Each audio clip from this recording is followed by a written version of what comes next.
മനസ്സിലാക്കാത്ത അയാളുടെ നോട്ടങ്ങളും ഭാവങ്ങളും അത് എന്നെ പഠിപ്പിച്ചത് സൗദി വെള്ളക്കയാണ്.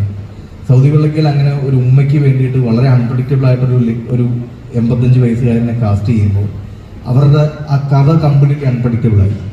ഇതെങ്ങനെ അവസാനിക്കും, ഇതെങ്ങനെ തീരുന്നു, ഇവരുടെ ഇമോഷൻ എന്തായിരിക്കും, അടുത്ത സീനിൽ എന്ത് സംസാരിക്കും. അപ്പോൾ അതെനിക്ക് പ്രേക്ഷകർ തന്നൊരു വിശ്വാസമുണ്ട്. അങ്ങനെ അൺപ്രഡിക്റ്റബിൾ ആയിട്ടുള്ള ആളുകളെ വെച്ച് നമ്മളൊരു കഥ പറയുമ്പോൾ പ്രേക്ഷകരും അതിനെ എക്സൈറ്റ്മെന്റിൽ കാണും. അപ്പോൾ ആ ഒരു വിശ്വാസത്തിന് പുറത്താണ് പ്രകാശ് ചേട്ടൻ എന്ന് പറയുന്ന ആക്ടറിനെ കണ്ടെത്തിയത്.